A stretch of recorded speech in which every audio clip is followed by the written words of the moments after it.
ஸ்ரீ கந்தவிலாஸ் விபூதி குங்குமம் மற்றும் ஸ்பெஷல் பஞ்சாமிர்தம் சிவப்பு சிறப்பு. 5க்கும் மேற்பட்ட நறுமணங்களில் நக்ஷத்ரா விளக்கேற்றும் எண்ணெய். தமிழர்களின் number 1 choice Tamil matrimony. Star status இருக்கக்கூடிய ராசிகளில் 2026 மகரம் 2வது. கடனில் போய் மாட்டிக்கிறது, நிறைய பேருக்கு வயிற்றில் சர்ஜரி, வயிற்று ஒரே பிடிங்கி விட்டுருக்கோம், நிறைய பேருக்கு ஜுரம் வந்திருக்கும், ஏகப்பட்ட பிரச்சனை, அவமானம் ஆகிறது, இந்த மாதிரி நிறைய சங்கடங்கள் பொதுவாக பார்த்துருப்பாங்க. அதுக்கும் மேலே அஷ்டமத்தில் போய் உட்கார்ந்துருக்கக்கூடிய அந்த கேத்து என்ன பண்ணுதுன்னா உங்களுக்கு நரகத்தை கொடுக்குது.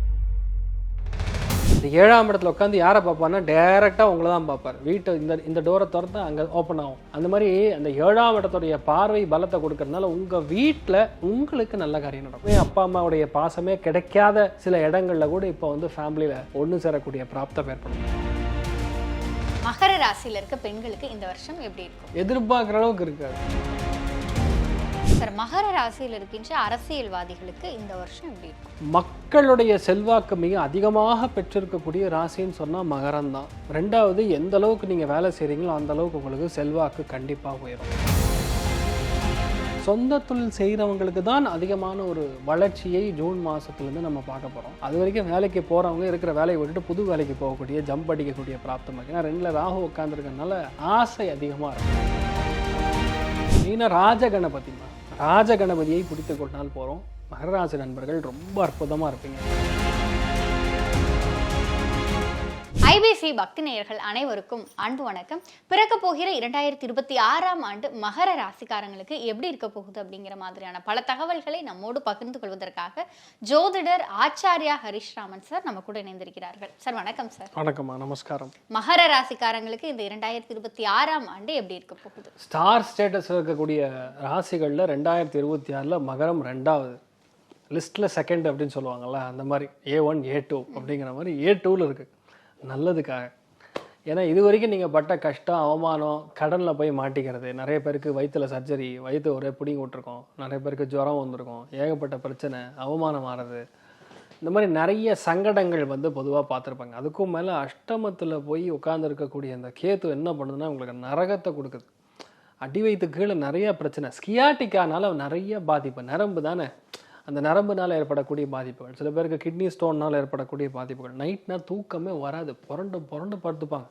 இந்த பாம்பு நெழியும்ல அந்த மாதிரி நெழிஞ்சுட்டு இருப்பாங்க, எப்படா தூக்கம் வரும்னு தெரியாது, அந்த மாதிரி நிலைமை. இந்த டைம்லலாம் இருக்கக்கூடிய அந்த கஷ்டம் எல்லாமே ஓரளவுக்கு தீரணும்னு சொல்லி பார்க்கக்கூடிய நிலைமையில சனி வேற வக்கரமாக உட்காந்துருக்கு 3ஆம் இடத்துல. இப்படி சனி வக்கரமாக உட்காந்துன்னா பொதுவாகவே மனசு அலப்பாயும், நம்ம கேட்டால் தப்பாக போயிடுமோ, இவங்ககிட்ட போய் பேசலாமா, இல்லைன்னா ஒருத்தர் மேலே டவுட்டு, நடக்குமா, இத்தனை மணிக்கு தானா, வரணுமா, இந்த மாதிரிலாம் 2 தடவை 3 தடவை கேள்வி கேட்பாங்க. அதனால பொதுவாக அவங்க மனசு கொஞ்சம் டிஸ்டர்ப் ஆகும். 2ஆம் இடத்துல ராகு, நான் எதை பேசினாலும் தப்புங்கிற மாதிரி போயிடும். அதாவது நம்ம வேணான்னு சொன்னோம் கேட்க மாட்டோம்னு சொல்ல மாதிரி வாய் அமைதியாக இருக்காது ராகு. அதனால் முடிஞ்ச அளவுக்கு மகரத்துக்கு இந்த மாதிரி பிரச்சனைகள் இதுவும் போராத குறைக்கு பார்த்தீங்கன்னா டைரெக்டாக போய் 6ஆம் இடத்துல குரு போய் உட்காந்துருக்கார். டில் February மாதம் வரைக்கும் எதுவுமே நிலையாக இல்லை அப்படிங்கிறது தான் உண்மை. அப்படி எப்படி ஸ்டார்ட் ஸ்டேட்டஸ் அப்படின்னு கேட்கலாம்.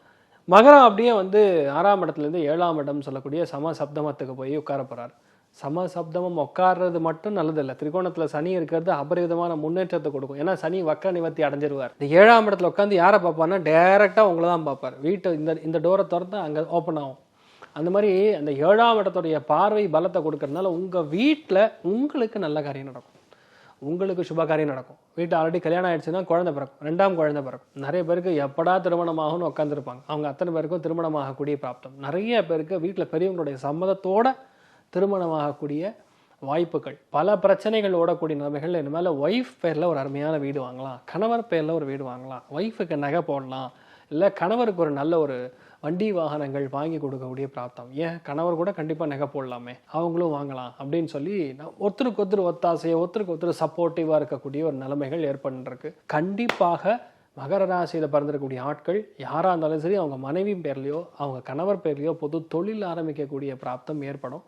7ஆம் இடம் ஆக்டிவ் ஆச்சுன்னா கண்டிப்பான அசிங்க, அவமானம், சண்டை, சச்சரவு, பிரச்சனை, வாக்குவாதம், துரதிர்ஷ்டம், ஆக்சிடென்ட்ஸு, கை உடையிறது, கால் உடையிறது, இந்த மாதிரி எந்த நெகட்டிவான சமாச்சாரமும் நடக்காது. ஏன்னா அஷ்டமஸ்தானத்துக்கு நிறைய ஸ்தானம்னு சொன்னால் 7ஆம் இடம். 7ஆம் இடத்துல போய் குரு உட்காந்து டேரக்டாக லக்னத்தையே பார்வை பார்க்குது. இவ்வளோ நாள் இப்படி இருந்த மனுஷன் இப்படி ஆயிடுவார். அந்தளவுக்கு ஒரு மாற்றம். விவேக் படத்தில் சொல்கிற மாதிரி அப்படி ஒரு மாற்றம் பொதுவாக கொடுக்கும். அதாவது ஒரு லெவலில் எப்படா நம்மலாம் வாழ்க்கையில் மேலே வருவோம் அப்படின்னு சொல்லி உட்காந்துருப்பாங்க. எப்போவுமே அப்பா அம்மாவுடைய பாசமே கிடைக்காத சில இடங்களில் கூட இப்போ வந்து ஃபேமிலியில் ஒன்று சேரக்கூடிய பிராப்தம் ஏற்படும். ஸோ ஓவராலாக பார்க்கும்போது ஒரு பெரிய ஒரு டெக்கோரமில் உட்காரக்கூடிய வாய்ப்புகள் வந்து மகரத்துக்கு அமேசிங்காக இருக்குது.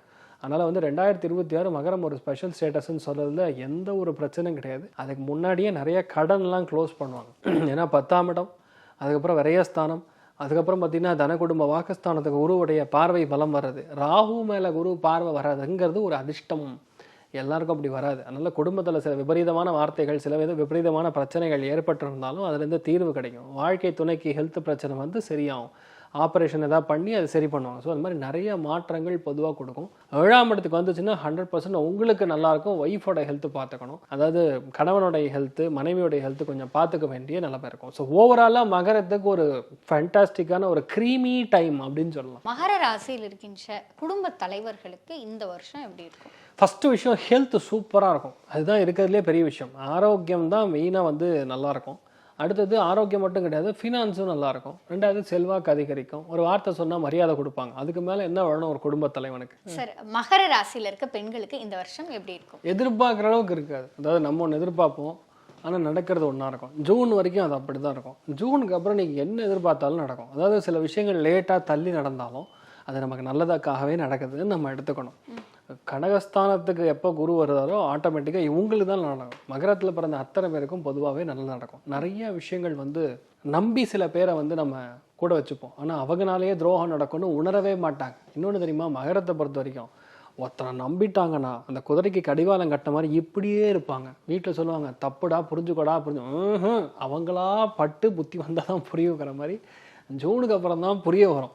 அவங்க வந்து எவ்வளோ மோசமான ஆளாக இருந்தாலும் சரி உயிரை அப்படியே கொடுத்துருவாங்க. அந்தளவுக்கு ஒரு யோகிதம் வந்து அவங்க மேலே வச்சுப்பாங்க. அதுதான் இவங்களோட பிரச்சனையும் சரி. பொதுவாக இந்த டைம் வந்து அவ்வளோ பலம்னு சொல்ல முடியாது. கடனை மட்டும் கொஞ்சம் கவனமாக பார்த்துக்கணும். அஜீரண கோளாறு சாப்பிட்டாவே ஒரே டர்ரு பொருன்னு ஒரே பிரச்சனையாக இருக்கும். அதை மட்டும் பார்த்துட்டா போதும். ஆஃப்டர் ஜூன் லைஃப் மாறுறதை கண்கூட பார்க்கலாம். அமேசிங்காக இருக்கும். சார், இப்போ மகர ராசியில் இருக்கின்ற இளைஞர்களுக்கும் மாணவர்களுக்கும் இந்த வருஷம் எந்த அளவுக்கு சாதகமாக இருக்கும்? ரொம்ப சாதகமாக இருக்குமா. இது நம்ம படிச்சுட்டோம் அப்படின்னு சொல்லி ஒரு நம்பிக்கையில் விட்டுருவாங்க. ஆனால் அது சரியாக படிச்சிருக்க மாட்டாங்க. கரெக்டாக இனியும் நம்ம அதை ஃபுல்ஃபில் பண்ணணும், பர்ஃபெக்ஷனை கொண்டு வரணும் அப்படிங்கக்கூடிய ஒரு மனசத்துவத்தோட குழந்தைகள் படிக்கிறாங்க, மாணவிகள் படிக்கிறாங்கன்னா கண்டிப்பாக ஜெயிக்கும். அதாவது நம்ம எல்லாம் முடிச்சிட்டோன்னு நினைக்கிற டைம் இருக்குல்ல, அது கண்டிப்பாக தப்புன்னு நம்ம புரிஞ்சுக்கணும். அப்போ இனி முடியாது இருக்குன்னு பார்த்துட்டு அது கரெக்டாக முடிச்சாவே செட் ஆகிடும். ஒன்றும் இல்லை, ஒரு படிப்புன்னு எடுத்தாவே இவ்வளோ விஷயம் படிச்சிருக்கோம் ஐம் ஓகேன்னு நினைக்காம இனி பர்ஃபெக்ஷன் கொண்டு வரணும்னு நீங்கள் நினைப்பாக்கணும். அவ்வளோதான், மற்றபடி எந்த பாதிப்பும் கிடையாது, நல்லா இருப்பாங்க. சரி, இப்போ மகர ராசியில் இருக்கின்ற காதலிக்கின்றவர்களுக்கும் கல்யாணம் ஆனவங்களுக்கும் இந்த வருஷம் எப்படி இருக்கும் சார்? அதாவது மகரத்தில் பிறந்த பல பேருக்கு பிரிவுகளை நோக்கி தான் இப்போ வாழ்க்கை ஓடின்னு இருக்குன்னே சொல்லலாம். டில் ஜூன் வரைக்கும் பிரிவுகள் தான். நல்லதுக்குன்னு பார்த்தாலும் சரி, சரியில்லைன்னு பார்த்தாலும் சரி, இல்லை வேலை நிமித்தமாலும் சொன்னாலும் சரி, சண்டையினாலும் சொன்னாலும் சரி, மெயினாக தேவையில்லாத வீட்டில் இருக்கக்கூடிய சத்தங்கள் தான் ஜாஸ்தியாக இருக்கும். லைட்டு வீட்டில் பெரியவங்கனால ஏற்படக்கூடிய பாதிப்பு. ஆக்சுவலாக மகர ராசியில் பிறந்தவங்களுக்கும் அவங்களுடைய வாழ்க்கை துணைக்கும் பர்சனலாக பிரச்சனைன்னு இருக்கவே இருக்காது. It will actually inherit from ஒன்று வீட்டில் பெரியவங்கனால இருக்கலாம், மதர் இன் லாவாக இருக்கலாம், ஃபாதர் இன் லாவாக இருக்கலாம், இல்லை அது கூட இருக்கக்கூடிய மைத்துனரி இவங்கனால ஏற்படக்கூடிய பாதிப்புகள் சத்தம் தான் ஜாஸ்தியாக இருக்கும். அப்போ அது நம்ம அடங்கிடுவான்னு சொல்லிட்டு கேட்டோன்னா ஜூனுக்கு அப்புறம் தான் அடங்கும். அது வரைக்கும் வந்து நான் விடமாட்டேன், நான் பத்ரகாளி அப்படின்னு எல்லாம் நம்ம ஃபீல் பண்ணக்கூடாது. முடிஞ்ச அளவுக்கு கொஞ்சம் அப்படியே டீசெண்டாக அமைதியாக எடுத்துன்னு போனாவே நீங்கள் செட் ஆகிடுங்க. ஸோ மகரத்துக்கு ஓவராலாக பார்க்கும்போது ஜூனுக்கு அப்புறம் அமேசிங்காக இருக்குது. அதனால தான் மகரத்தை அந்த ஸ்டேட்டஸில் வச்சது. ஏன்னா முற்பாதி சரியில்லைனாலும் பிற்பாதி நல்லா இருக்குங்கிறத நம்ம எடுத்துக்கணும்.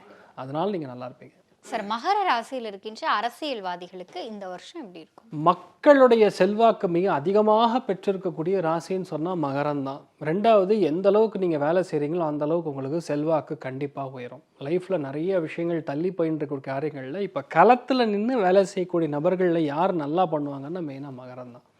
ஆனால் கூட இருக்கக்கூடிய விஷயங்கள் எல்லாமே கூட வச்சுருக்கிறவங்க எல்லாம் கொஞ்சம் கவனமாக பார்த்துக்கிறது பெட்டர். மற்றபடி நல்லாயிருக்கும். சார், இப்போ மகர ராசியில் இருக்கிற வயசானவங்களுக்கு இந்த வருஷம் எப்படி இருக்கும்? எதில் கவனமாக இருக்கணும் சார்? வயிறு உபாதைகள், கேஸ்ட்ரிக் ப்ராப்ளம், சில பேருக்கு சின்ன சர்ஜரி மாதிரி, இல்லை கால் பிளாடரில் ஒரு கல் இருக்குது சார், பித்தப்பையில் கல் இருக்குது சார்னு சொல்லி அதெல்லாம் சரி பண்ணுற மாதிரி வரும். மோரார்லெஸ் ஒரு நெகட்டிவ்னு சொல்ல முடியாது, இட் இஸ் குட். ஆனால் கொஞ்சம் பார்த்துக்கணுங்கிறது டில் ஒரு 2-3 மாதம் மட்டும்தான். மார்ச் வரைக்கும் பாட்டா போகிறோம், அதுக்கப்புறம் பிரச்சனை கிடையாது. தேர் ரியலி குட். சரி, இப்போ மகர ராசியில் இருக்கின்ற வேலைக்கு போகிறவங்களுக்கும் சொந்த தொழில் செய்கிறவங்களுக்கும் எப்படி இருக்கும்? சொந்த தொழில் செய்கிறவங்களுக்கு தான் அதிகமான ஒரு வளர்ச்சியை ஜூன் மாதத்துலேருந்து நம்ம பார்க்க போகிறோம். அது வரைக்கும் வேலைக்கு போகிறவங்க இருக்கிற வேலையை விட்டுட்டு புது வேலைக்கு போகக்கூடிய, ஜம்ப் அடிக்கக்கூடிய பிராப்தம் இருக்குது. ஏன்னா 2ல் ராகு உட்காந்துருக்கனால ஆசை அதிகமாக இருக்கும். பத்த மாட்டேங்குது சார், எவ்வளோ வந்தாலும் பத்த மாட்டேங்குது சார், ஏன்னா அவ்வளோ செலவு அதிகரிச்சிருக்கு. ஏன்னா டிபெண்டன்சிஸ், இவங்களை நம்பி இருக்கிறவங்க, இப்போ பசங்க படிக்கிறாங்க, அடுத்த மேல் படிப்பு, அவங்களுக்கான செலவு, டியூஷனு, எக்ஸ்ட்ரா இந்த சமாச்சாரங்கள்லாம் கொஞ்சம் லெவலுக்கு மீறி. அதனால் நிறைய பேர் மகரத்தில் பிறந்த பல பேர் வேலையை விட்டுருவாங்க, புது வேலைக்கு போயிடுவாங்க. சார், இப்போ எனக்கு தெரிஞ்ச ஒரு 2-3 மகர ராசிக்காரங்க இருக்காங்க சார். எப்படின்னா அந்த பணம் இருக்குல்ல சார், செலவு பண்ணுறதுன்றது அதீதமாக செலவு பண்ணுறாங்கல்ல, அது சரியா? ஏன் அந்த இல்லைம்மா, மகரம் மட்டும் கிடையாதுமா. உங்கள் ஃப்ரெண்டில் மெயினாக மகரம் மட்டும் இருக்க மாட்டாங்க, ரிஷபமும் இருப்பாங்க, கன்னியும் இருப்பாங்க. அந்த லிஸ்ட்டில் ஐ திங்க் நீங்கள் தப்பாக புரிஞ்சுருக்கீங்கன்னு நினைக்கிறேன். எனக்கு தெரிஞ்ச மகரம் தான் சார். அதில் லக்னோவை கூட மாறலாம். என்ன ரீசன்னு கேட்டாங்க, சந்திரன் எந்த இடத்துல இருக்கிறதோ, அதாவது சந்திரனுடைய நட்சத்திரங்கள்னு சொல்லக்கூடிய ரோஹிணி, ஹஸ்தம், திருவோணம், இது எல்லாம் பார்த்தீங்கன்னா மகரம், கன்னி, ரிஷபத்தில் தான் இருக்கும். நீங்கள் வேணானாலும் சரி செலவு பண்ணுவாங்க. அவங்களுக்கு கிளம்பணுன்னா இப்போவே கிளம்பணும், போனால் இப்போவே போகணும், வாங்கணுன்னா இப்போவே வாங்கணும். எல்லாமே அந்த இப்போவேன்னு கிட்டத்தட்ட இப்போ ராமசாமியாகவே மாறியிருப்பாங்க அவங்கள. அப்படிதான் அந்த மாதிரி கேரக்டர்லாம் மாறிடும். ஸோ டெஃபினட்டாக அந்த ஸ்பெண்டிங் இருக்கும். அதே மாதிரி குபேரஸ்தானம் ஆக்டிவாக இருக்கும். அதனால் பணம் வந்துகிட்டே இருக்கும், செலவு பண்ணிட்டே இருப்பாங்க. அவங்க பிந்தாஜாக இருப்பாங்க. அதனால் பாதிப்பெல்லாம் கிடையாது. குரு வந்துட்டாருன்னா அவங்க நல்லதாக நடக்கும். சார், மகர ராசிக்காரங்க இந்த வருஷம் எந்தெந்த விஷயத்துலலாம் கவனமாக இருக்கணும் சார்? சார், மெயின் இப்போ மற்றவங்களை நம்பி செய்யக்கூடிய விஷயங்களை விட்டுட்டு உங்களை நம்பி இங்கே நீங்கள் பண்ணுறது தான் கரெக்டாக இருக்கும். நீங்கள் எடுக்கிற முடிவுகள் கரெக்டாக இருக்கும், மற்றவங்களை நம்பி எடுக்கக்கூடிய முடிவுகள் கரெக்டாக இருக்காது. அதை மட்டும் பார்த்துட்டா சார், இந்த வருஷம் அவங்களுக்கு இன்னும் அதீத நன்மைகளை தரணும் அப்படின்னா அவங்க கையில் இருக பிடித்து கொள்ள வேண்டிய கடவுள் வழிபாடு அப்படின்னா அது என்ன வழிபாடு? மெயினாக ராஜகணபதிமா. ராஜகணபதியை பிடித்து கொண்டால் போகிறோம். மகராசி நண்பர்கள் ரொம்ப அற்புதமாக இருப்பீங்க. இல்லை ரொம்ப அதிகமாக பிரச்சனைக்கு தாங்கவே முடியல அப்படின்னா உச்சிஷ்ட மகா கணபதியை பிடிச்சிக்கணும். ஆட்டோமேட்டிக்காக லைஃப் மாறுறது, லைஃப் அப்படியே கண்கூட பார்க்கலாம். சார், இந்த 2026 வருடத்தில் A2 கிரேட் வாங்கியிருக்கிறது இந்த மகர ராசி தான். மகர ராசிக்கான பர்சன்டேஜ் எவ்வளோ சார்? சந்தோஷம் அப்படின்னு சொன்னால் ஜூனுக்கு முன் 75, பொருளாதாரத்தின் ரீதியாக ஜூனுக்கு பின் அப்படின்னு பார்த்தா 95. அமேசிங்காக இருக்குது மகரத்துக்கு. சார், மகர ராசிக்கு இந்த வருடம் எப்படி இருக்கும் அப்படிங்கிற அந்த வருடாந்திர பலன்களை எங்களோடும் எங்கள் நேயர்களோடும் பகிர்ந்து கொண்டதற்கு நன்றி சார். அவர் கொடியோனே முருகா நீயும் வர வேணும், எம்மை தேடி வர வேணும், முருகா வரம் தர வேணும். அவர் கொடியோனே முருகா நீயும் வர வேணும், எம்மை தேடி வர வேணும், முருகா வரம் தர வேணும். ஸ்ரீ கந்தவிலாஸ் விபூதி குங்குமம் மற்றும் ஸ்பெஷல் பஞ்சாமிர்தம். சிவப்பு, சிறப்பு. 5க்கும் மேற்பட்ட நறுமணங்களில் நக்ஷத்ரா விளக்கேற்றும் எண்ணெய். தமிழர்களின் நம்பர் 1 சாய்ஸ் தமிழ் மேட்ரிமோனி.